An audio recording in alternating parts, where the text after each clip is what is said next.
അരുമ മിസ് ആണേ. എല്ലാവരും നന്നായിട്ട് പഠിക്കുന്നുണ്ടെന്ന് വിചാരിക്കുന്ന എക്സാം അല്ലേ വരാൻ വേണ്ടി പോകുന്നത്. വളരെ ഇമ്പോർട്ടന്റ് ആയിട്ടുള്ള ഒരു ക്വസ്റ്റ്യനുമായിട്ടാണ് മിസ് വന്നിരിക്കുന്നത്. നമ്മുടെ പല ചാപ്റ്റേഴ്സ് നോക്കുന്ന സമയത്ത് കൂട്ടുകാർ എപ്പോഴും ടഫ് ആണെന്ന് പറയുന്ന ഒരു ചാപ്റ്റർ ആണ് പല രൂപത്തിൽ നമുക്ക് ചുറ്റും അല്ലെ, around as in different forms. ഇതിൽ ഏറ്റവും ഇമ്പോർട്ടന്റ് ആയിട്ട് നമ്മൾ പഠിക്കുന്ന കുറച്ച് കാര്യങ്ങളാണ് മിസ് ഇന്ന് ഡിസ്കസ് ചെയ്യാൻ വേണ്ടി പോകുന്നത്. നമ്മൾ ഒരു വസ്തുവിനെ നോക്കുന്ന സമയത്ത് ആ വസ്തുവിന്റെ ഷേപ്പിനനുസരിച്ച് നമ്മൾ അതിനെ പല രീതിയിൽ ക്ലാസിഫൈ ചെയ്യാറുണ്ട്. അപ്പൊ എല്ലാ വസ്തുക്കളും ഒരുപോലെയാണോ ഉള്ളത്? ചില വസ്തുക്കൾ ഖരാവസ്ഥയിലായിരിക്കും ഉണ്ടാവുക, ചില വസ്തുക്കൾ ദ്രാവകാവസ്ഥയിൽ ഉണ്ടാവും, ചില വസ്തുക്കൾ വാതകാവസ്ഥയിലും കാണപ്പെടുന്നുണ്ട്. ഇപ്പൊ ഒരു വസ്തുവിനെ ക്ലാസിഫൈ ചെയ്യുക, വർഗീകരിക്കുക എന്ന് പറയുമ്പോൾ നിങ്ങൾ അതിന്റെ ഷേപ്പിനെ ബേസ് ചെയ്തിട്ടാണെന്നുണ്ടെങ്കിൽ ചിലപ്പോൾ നിങ്ങൾ വട്ടത്തില്, ചതുരത്തില് ഇങ്ങനെയൊക്കെ ആയിരിക്കും പറയാ. പക്ഷെ നമ്മൾ പഠിക്കാൻ വേണ്ടി പോകുന്ന ക്ലാസിഫിക്കേഷൻ എന്ന് പറയുന്നത് എന്താണ്? അവർ ഏത് അവസ്ഥയിലാണ് ഇരിക്കുന്നത് അല്ലെ, അവരുടെ സ്റ്റേറ്റ് അല്ലെ, സ്റ്റേറ്റിനെ അല്ലെങ്കിൽ അവരുടെ അവസ്ഥയെ നോക്കിയിട്ടാണ് നമ്മളിപ്പോ ക്ലാസിഫൈ ചെയ്തിരിക്കുന്നത്. അപ്പൊ നിങ്ങൾക്ക് മനസ്സിലായി, ഖരവസ്തുക്കളുണ്ട്, ദ്രാവകങ്ങളുണ്ട്, വാതകങ്ങളുണ്ട്. ഇതിൽ ഖരവസ്തുക്കൾ എന്ന് പറയുമ്പോൾ അല്ലെ എന്താണ് നമ്മൾ മനസ്സിലാക്കേണ്ടത്? ഫിക്സഡ് ആയിട്ടുള്ള ഷേപ്പ് ഉള്ള ആളുകളായിരിക്കും, കൃത്യമായിട്ടുള്ള ആകൃതി. ഇപ്പൊ ചതുരത്തിലാണെങ്കിൽ ചതുരത്തില്, വട്ടത്തിലാണെങ്കിൽ വട്ടത്തില് കൃത്യമായിട്ടുള്ള ആകൃതിയുള്ളവളാണ് ഖരവസ്തുക്കൾ എന്ന് പറയുന്നത് അല്ലെ. സോളിഡ് ആയിട്ടുള്ള ഒരുപാട് ഡെയിലി ഒബ്ജക്ട്സ് നിങ്ങൾക്ക് അറിയാൻ വേണ്ടി പറ്റുന്നുണ്ട്. അപ്പൊ ഇവരുടെ വസ്തുവിന്റെ ഈ ഒരു ആകൃതി എന്ന് പറയുന്നത് നമ്മൾ കുറച്ച് സമയം കഴിഞ്ഞ് നോക്കുമ്പോൾ മാറുന്ന അങ്ങനത്തെ പ്രശ്നങ്ങളൊന്നുമില്ല, എപ്പോഴും ഒരുപോലെ തന്നെയായിരിക്കും ഉണ്ടാവുക.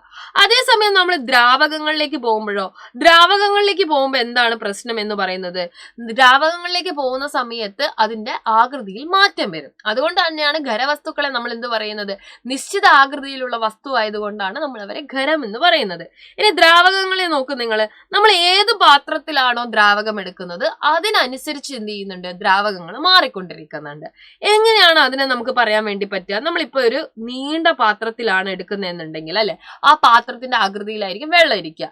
ഇനി ഒരു ഉരുണ്ട പാത്രത്തിലാണ് വെള്ളം എടുക്കുന്നതെങ്കിൽ ആ പാത്രത്തിന്റെ ആകൃതിയിലായിരിക്കും വെള്ളം ഉണ്ടാവുക. അപ്പൊ വെള്ളത്തിന്റെ ആകൃതി എന്ന് പറയുന്നത് എന്താണ്? അതിരിക്കുന്ന പാത്രത്തിനനുസരിച്ച് നമുക്ക് പറയാൻ വേണ്ടി പറ്റും അല്ലെ. വെള്ളത്തിന് നിശ്ചിതമായിട്ടുള്ള ആകൃതിയില്ല, അത് ഉൾക്കൊള്ളുന്ന പാത്രത്തിന്റെ ആകൃതിയിലാണ് അത് സ്ഥിതി ചെയ്യുക. ഇനി ഖരമായിക്കോട്ടെ, ദ്രാവകമായിക്കോട്ടെ, വാതകമായിക്കോട്ടെ, എല്ലാ ഒബ്ജക്ട്സിനും അല്ലെ, they need space to occupy. എല്ലാവർക്കും സ്ഥിതി ചെയ്യണമെങ്കിൽ എന്താവശ്യമാണ്?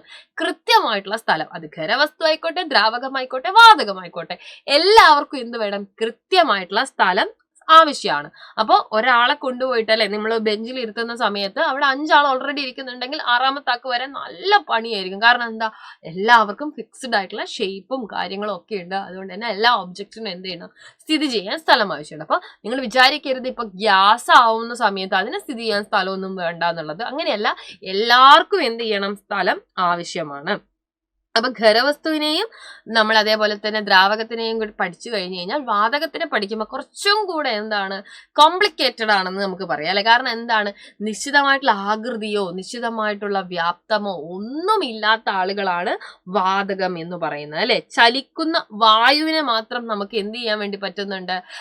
തിരിച്ചറിയാൻ വേണ്ടി പറ്റുന്നുണ്ട്. കാരണം നമ്മൾ കണ്ടിട്ടല്ല, അത് അനുഭവിച്ചിട്ടാണ് അല്ലെ. കാറ്റ് വന്ന് നമുക്ക് എക്സ്പീരിയൻസ് ആണ് ചെയ്യാൻ വേണ്ടി പറ്റുന്നത്, കാണാൻ എന്ത് ചെയ്യുന്നില്ല, പറ്റുന്നില്ല. അതുകൊണ്ട് തന്നെ അതിന് ഭാരമുണ്ടോ എന്നൊക്കെ ചോദിക്കുമ്പോൾ പല ആളുകൾക്കും കൺഫ്യൂഷനാണ്. തീർച്ചയായിട്ടും വായുവിന് എന്തുണ്ട് കുഞ്ഞുങ്ങളെ? ഭാരമുണ്ട് എന്നുള്ള കാര്യം നിങ്ങൾ എന്ത് ചെയ്യുക? ഓർത്ത് വെക്കുക. ഓക്കെ, അപ്പൊ വളരെ ഇമ്പോർട്ടന്റ് ആയിട്ടുള്ള ഒരു കാര്യമാണ്. അപ്പൊ വായുവിന് ഭാരമുണ്ടോ എന്ന് തെളിയിക്കാനുള്ള പരീക്ഷണം എഴുതാനൊക്കെ ചോദിക്കും. അപ്പൊ എന്ത് ചെയ്യണം? നല്ല അടിപൊളിയായിട്ട് എഴുതണം കേട്ടോ. ഓക്കെ, ക്ലിയർ അല്ലേ? അപ്പൊ ഇത്രയും കാര്യങ്ങളാണ് മിസ്സിന് എന്ത് ചെയ്യാനുള്ളത്? പറഞ്ഞു തരാനുള്ളത്. അപ്പൊ 4ൽ നിന്ന് 5ലേക്ക് പോകുന്ന എല്ലാ മക്കളോടും പറയാനുള്ള കാര്യം, നമ്മുടെ 4ല് പ്രാണ ബാച്ച് ഉള്ളതുപോലെ 5ൽ നിങ്ങൾക്ക് പൃഥ്വി ബാച്ച് ഉണ്ട്. നമ്മുടെ പൃഥ്വി ബാച്ചിലേക്കുള്ള അഡ്മിഷൻ ഒക്കെ എന്ത് ചെയ്യുന്നുണ്ട്? ഓൾറെഡി സ്റ്റാർട്ട് ചെയ്തിട്ടുണ്ട്. അപ്പൊ എന്റെ കുഞ്ഞുങ്ങളൊക്കെ എന്ത് ചെയ്യുക? അടിപൊളിയായിട്ട് പങ്കെടുക്കുക, നല്ല പോലെ തന്നെ ജോയിൻ ചെയ്യാൻ, ഞങ്ങളുടെ കൂടെ ഒത്തൊരുമിച്ച് നമ്മുടെ കൂടെ തന്നെ നിങ്ങളും ഉണ്ടാവണം. അപ്പോൾ താഴെ കാണുന്ന നമ്പറിൽ കോൺടാക്ട് ചെയ്ത് കഴിഞ്ഞാൽ അഡ്മിഷൻ ഡീറ്റെയിൽസ് ഒക്കെ അറിയാൻ വേണ്ടി പറ്റും. അടിപൊളിയായിട്ട് പഠിക്കാം. All the very best for your exam.